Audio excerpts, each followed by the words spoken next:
Scholarship मंथन तसेच वेगवेगळ्या स्पर्धा परीक्षांमध्ये वयवारीवर हमखास उदाहरणं आपल्याला विचारली जातात। तर काही उदाहरणं ही अगदी सोप्या पद्धतीने सोडवायची असतात। तर आपण आज थोडीशी सोपी पद्धत पाहणार आहोत। तर पहा काय आहे प्रश्न। गौतम व त्याचे वडील यांच्या वयांची बेरीज 60 वर्ष आहे। 5 वर्षानंतर त्यांच्या वयातील फरक 30 वर्ष असेल तर गौतमचे 5 वर्षानंतरचे वय काय।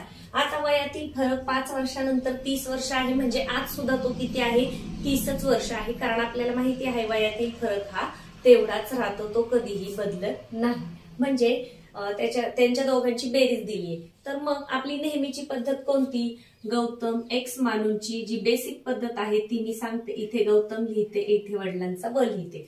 गौतम एक्स, वडील किती 30 वर्षाचा फरक म्हणजे 30 वर्षांनी मोठे आहेत म्हणून एक्स अधिक 30। आता त्यांची बेरीज 60 दिलीये, मग आपण कसं करतो एक्स अधिक 30 म्हणजे हे गौतमचं वय हे वडिलांचं वय बरोबर 60। मग एक्स किती झाले 2x, मग 2x अधिक 30 बरोबर 60। मग हे 30 अधिक आहे तिकडे गेल्यावर वजा होईल, आपण पक्षांतर जसं करतो 2x बरोबर 60 वजा 30।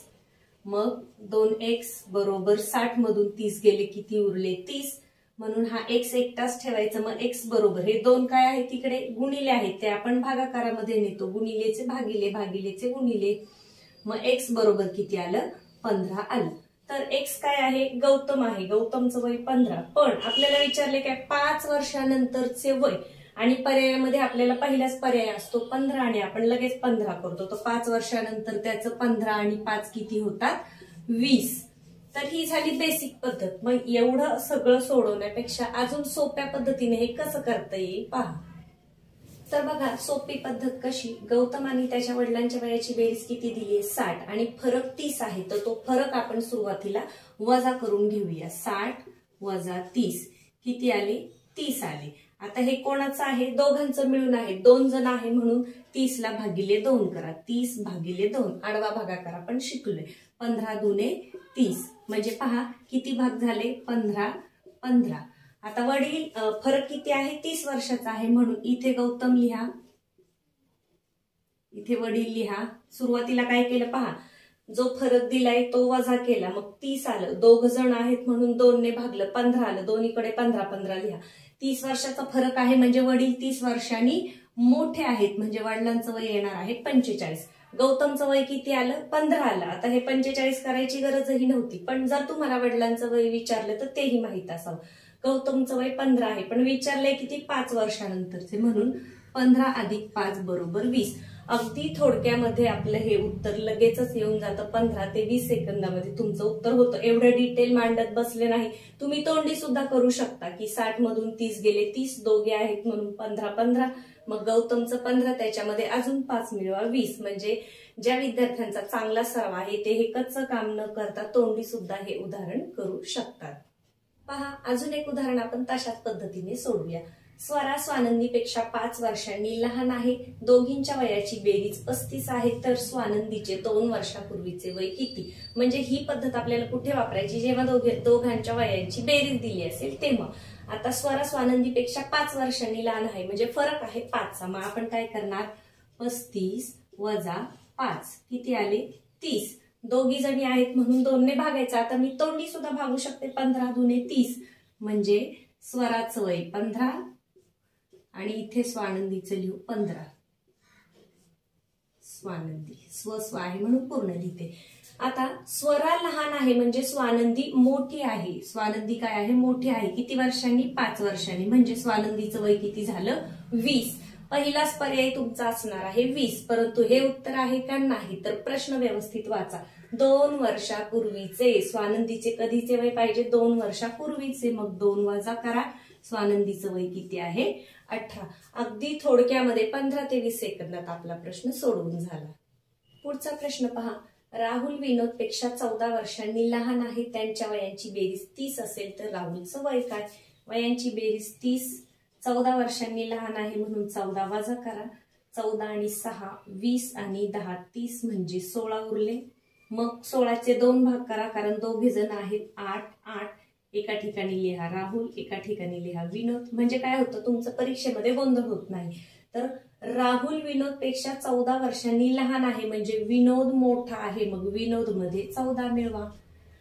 8 आणि 4 12, 2 हातचा आले 1 आणि 2. तर आपल्याला काय विचारले, राहुलचं वय विचारले. तर हे केलं नसतं आपण तरी चाललं असतं. तर राहुलचं वय किती आलेलं आहे, तर 8 वर्ष. अगदी थोडं 10 सेकंदामध्ये आपलं गणित होतं. तसंच दुसरं पहा, मुलगा व वडील यांच्या वयांची बेरीज 42 वर्ष आहे. 5 वर्षानंतर वयातील फरक 14 वर्ष आहे. तर मुलाचे त्यावेळेचे वय किती? 42 आणि फरक 14. मग 42 वजा 14 करा. 8 आणि 4 12, म्हणजे 8 उरले, 3 1 गेला, 2 उरले. किती झालं? 28. मग किती जण आहेत? 2 जण आहेत. म्हणून मग 28 चे 2 भाग करणार आपण. 14 14. इथे लिहा मुलगा, इथे लिहा वडील. वडील किती वर्षांनी मोठे आहेत? फरक 14चा आहे, म्हणजे वडिलांमध्ये अजून 14 मिळवावे लागणार. तर वडिलांचं वय होईल 28. आणि मुलाचे त्यावेळेचे वय विचारले. त्यावेळेचे म्हणजे कधी? 5 वर्षानंतरचे वय विचारले. हे कधीचं वय आहे? हे आजचं वय आहे. मग याच्यामध्ये 5 मिळवा, म्हणजे किती झाले? 14 आणि 5 19. तर पहिलाच पर्याय तुमचं उत्तर असेल तिथे 14. परंतु आपण फसायचं नाही. प्रश्न काय विचारले? त्यावेळेचे वय काय? त्यावेळेचे म्हणजे 5 वर्षानंतरचं विचारले प्रश्नामध्ये. म्हणून आपण 14 मध्ये किती मिळवले? 5 मिळवले. किती झाले? 19 झाले. इकडचं करत बसले नाही तरीही चालणार आहे. आता ही पद्धत आपल्याला फक्त वयवारीमध्येच उपयोगी पडते असं नाही, वस्तूंच्या किमती काढताना सुद्धा ही पद्धत आपल्याला वापरता येते. तर पहा, एक टेबल व एक खुर्ची यांची किंमत 8,920 रुपये आहे. टेबल खुर्चीपेक्षा 1,520 रुपयांनी महाग आहे. तर खुर्चीची किंमत किती? आता पहा, दोघांची एकूण मिळून किंमत किती आहे? 8,920. फरक कितीचा आहे?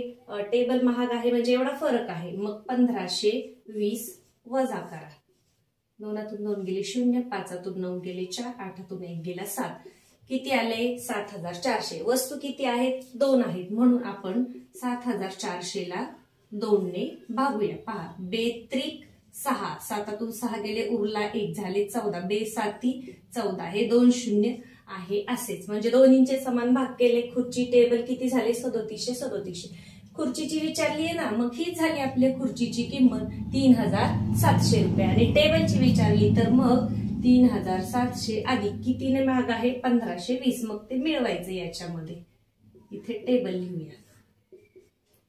2 2, 7 आणि 5 12, 2 हातचा आला 1 4, म्हणजे 3 आणि 2 5, म्हणजे 5,220 ही झाली टेबलची. पण आपल्याला टेबलची विचारली नाहीये, त्यामुळे इथपर्यंत जायची गरज नाही. खुर्चीची विचारली, फरक काढला, वजाबाकी केली, आलेलं 2 वस्तू आहेत त्याच्यामुळे याला 2 ने भागलं, दोन्हींची समान किंमत लिहून टाका. खुर्चीची विचारली म्हणून 3700 हे आपलं म्हणजे 3,700 आहे आपलं उत्तर. तर वेगवेगळ्या प्रकारच्या उदाहरणांमध्ये तुम्ही ही ट्रिक वापरू शकता. फक्त उदाहरण वाचून तुम्हाला समजलं पाहिजे की कोणत्या प्रश्नासाठी तुम्हाला कोणती ट्रिक वापरायची आहे ते.